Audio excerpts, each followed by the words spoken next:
ओम नमो भगवते वासुदेवाय।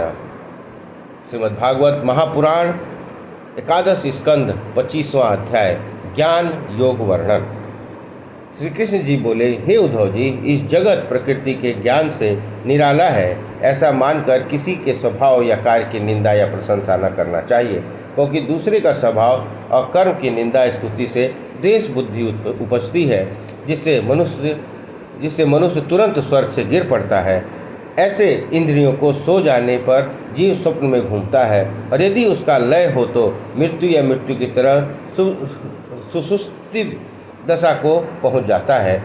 वैसे ही अद्वैतवादी पुरुष भी घबराहट, विक्षेप या नाश में पड़ जाते हैं। पहले तो प्रशंसा या निंदा की विषय वस्तु ही नहीं, क्योंकि द्वैत यदि झूठा हो तो उसमें अच्छा बुरा क्या और कितना क्या, जब सभी झूठा है तो उसमें इतना अच्छा इतना बुरा, यह सब कहना ही व्यर्थ है। आँखों से देखना, कानों से सुनकर, मुख से बोलना, जीभ से चखकर, मन से ध्यान करना, जो कुछ विचारा जाता है वह सब भ्रम और झूठा है। जैसे परछाई प्रतिध्वनि आदि से टकराकर फिर सुनाई पड़ता है, सीपी में चांदी, यह भ्रम है और झूठा भी है, फिर भी उससे कंप और डर पैदा होता है। वैसे ही शरीर आदि भी झूठे और मरने तक दुख व डर देते हैं। यह सारा जगत आत्मा ही है, जन्मने वाला और जन्माने वाला दोनों ब्रह्म है। इसमें सब तरह के रूप धरने की सामर्थ्य है। वही सबका रक्षक और वही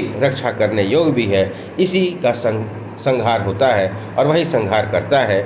इस प्रकार वेद ने आत्मा से निराला किसी को माना नहीं है। आत्मा से भी भिन्न शरीर, इंद्रिय आदि सब निर्मूल और सब रचित है। मेरा कहा हुआ प्रत्यक्ष और अप्रत्यक्ष ज्ञान जिसको पूरी तरह हो गया, वह फिर किसी को भला बुरा कहता ही नहीं, किंतु सूर्य की तरह उदासीन घूमता है।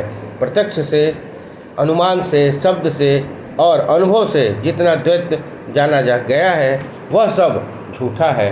बस यही निश्चय कर लें कि इन सब झंझटों को छोड़कर इस धरती पर घूमे। उद्धव जी बोले, हे कृष्ण, आत्मा तो चेतन शरीर जड़ है और दोनों संसार से अलग है। तब इन दोनों में संसार कैसे मिलता है? डर को या देह को, एक को तो जरूर ही मिलना चाहिए। आत्मा तो जन्म मरण से रहित, राग द्वेष आदि गुण भी इससे नहीं, और न पुण्य पाप आदि दोष ही उसे लगते हैं, क्योंकि वह स्वयं ज्ञान प्रकाशक, व्यापक और उसकी उपमा में अग्नि ही ठीक जान पड़ता है। फिर देह को काठ की तरह जड़ है, तब संसार कौन पाता है? भगवान बोले, जब तक आत्मा का शरीर से बंधन है तभी तक अज्ञानियों को संसार द्वारा जान पड़ता है। स्वप्न को असत्य सभी जानते हैं, फिर भी उसमें भयानक पदार्थ के देखने वालों को डर उत्पन्न होता है, उसे वह उठता बैठता है। फिर भी संसार के असत्य होने पर भी जब तक मनुष्य विषयों को आदि करता है तब तक बना रहता है। और जैसे स्वप्न देखने वाला जब तक नहीं जागता नहीं है तभी तक वह स्वप्न अनेकों प्रकार का कौतुक दिखाता है। जहाँ जाग पड़ा फिर स्वप्न उसे मोहता नहीं। वैसे ही पुरुष को जहाँ ज्ञान मिला तहाँ फिर वह संसार के दुख से मोहित नहीं होता। हर्ष, शोक, मोह, क्रोध, लोभ, जन्म मरण इत्यादि विकार अहंकार के हैं, आत्मा के नहीं। आत्मा तो काल रूप ईश्वर के अधीन रहता है। जैसा बर्ताव उससे करता है वैसे ही वह संसार में दौड़ता और करता है। मन, वाणी, प्राण, शरीर आदि निर्मूल और अज्ञान कल्पित नाना रूपों में झलक रहे हैं। इन्हें ज्ञान खड़क के से काटे बिना काम चलने का नहीं है। जो ज्ञान रूप विवेक है वह विवेक वेदों के पढ़ने, अपने धर्म का आचरण करने, अपने मन को अनुभव करने, गुरु के उपदेश लेने और तर्क करने से ही मिलता है। जो जगत के पहले था और अंत में रहेगा वही मध्य में भी है। जैसा सोना आदि में सोना, मध्य में गहना, अंत में फिर सोना होता है, और तीनों दशा में सोना सोना ही रहता है, वैसे ही आदि अंत मध्य में मुझे ही जानना। जैसे सोने के गहने में सोना सत्य और गहने मिथ्या है, वैसे ही मेरा सत्य और संसार मिथ्या है। यही कारण का भेद है। ब्रह्म स्वयं प्रकाश है, उसे किसी प्रकार की आवश्यकता नहीं। यह सभी सृष्टि उसी के प्रकाश से प्रकाशित हो रही है, जो उसी प्रकाश का रूपांतर दूसरा रूप है। इस प्रकार वेद से, सदाचार से, अनुभव से, उपदेश से, अनुमान से ब्रह्म ज्ञान के साधन का प्रमाण जानकर देह का आत्मभाव का निवारण करें। आत्मा के विषय दूर कर स्वरूप का आनंद लें। देह आत्मा नहीं है, क्योंकि वह घड़े की तरह मिट्टी का कार्य है, और न इंद्रियों का देह है, क्योंकि वे भी देह की तरह पराधीन और पालन करने योग्य है। तत्व भी जड़ है, आत्मा नहीं। बस ऐसा ज्ञान जिन्हें हो गया, उनकी इंद्रियों के गुण दोष लिए नहीं जाते।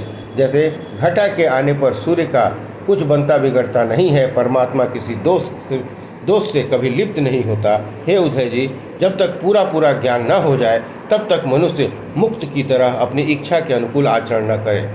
ब्रह्मरूप किसी से भी मोहित न सही, फिर भी जब तक बिगाड़ डालने वाली विषय वासना मेरे भक्ति के दूर न कर लेवे, तब तक माया कल्पित विषय भोगों से संबंध मना है। क्योंकि जैसे बिना चिकित्सा के रोग बढ़कर प्राण घातक हो जाते हैं, वैसे ही जब तक राग द्वेष आदि मलों के जड़ कर जलाए नहीं जाते, तब तक मन विषयों में फंसकर कच्चे योगी तपस्वियों को बिगाड़ देता है। जो भाई बंधु बने हुए देवताओं के विघ्नों से योग मार्ग से गिर पड़ते हैं, वे दूसरे जन्म के लिए अभ्यास के बल से फिर योग का ही साधन साधते हैं।